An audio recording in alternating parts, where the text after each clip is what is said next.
Midwest Picker on YouTube. Yeah, baby. It's time to go treasure hunting. Wow. How long has it been since I've been treasure hunting? Thrift stores, estate sales, auctions, flea markets. It's been a long time. Months. I only have time to go to one thrift store today. And it's a beautiful day. Oh man, is it beautiful today. March 3 in Michigan, 62 degrees. Tomorrow it's supposed to be 70 degrees. So I'm going to run to a thrift store. Guarantee you I'll find at least one treasure. And then we'll come back to the homestead and we'll talk about what I got.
All right, we're back.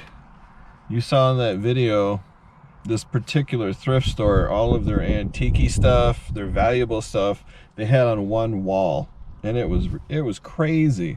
Retail prices higher than retail prices. When I see a Fenton plate with the box, I get all excited, but you saw the prices. I'm going to put prices of solds up on the screen. They don't sell for nothing. Not that particular thing. So yeah, I was not happy. So I did what any man would do. I went to the hardware section of this thrift store. I also checked out the media, the video games, the VHS movies, DVDs, all that kind of stuff. But I always seem to find something in the hardware section of any thrift store or Habitat store, or Salvation Army, whatever. People tend to ignore the hardware section. I don't know why. I love it myself. So this first item up, no clickbait, I'm gonna get right to it. I saw this box, over-engineered cardboard box called Colonial Bronze. I don't know what that is. I don't have to know. I picked it up, it was heavy. It was like 3 pounds. I opened it up and I wasn't even sure what I was looking at.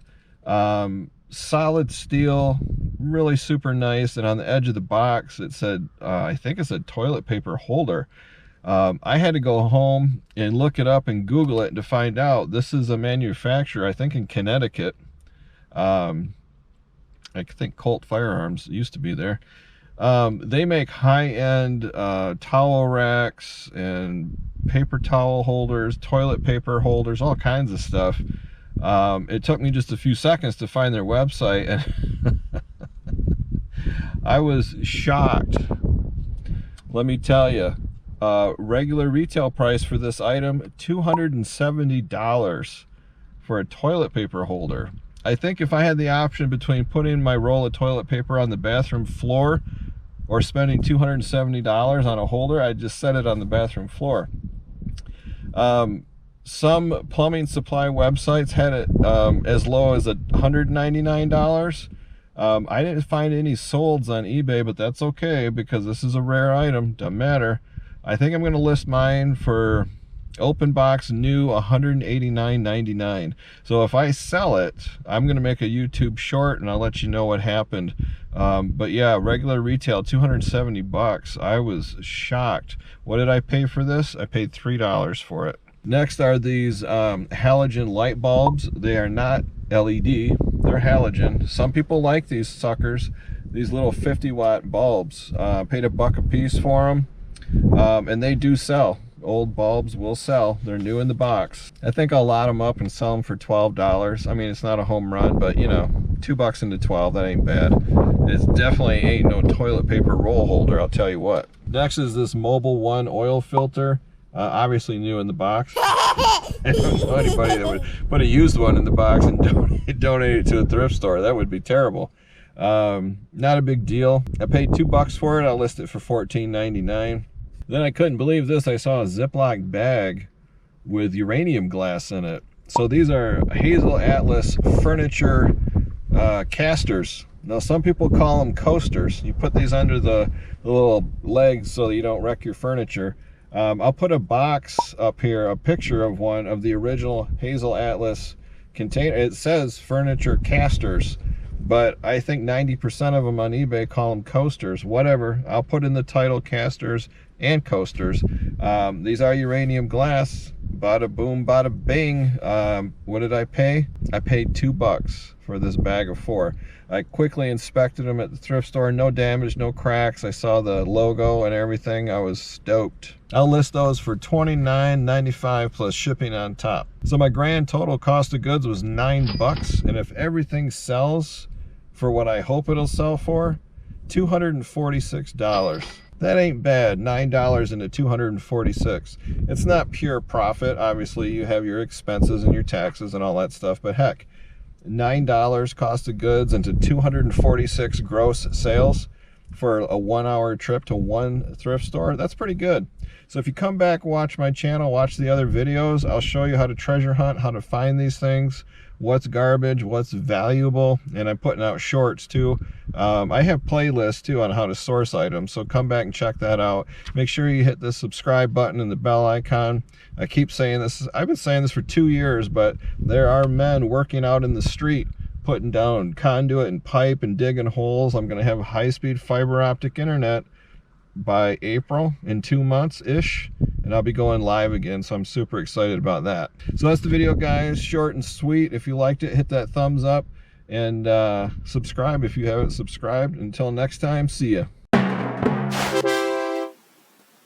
Midwest Picker on YouTube. Yeah, baby.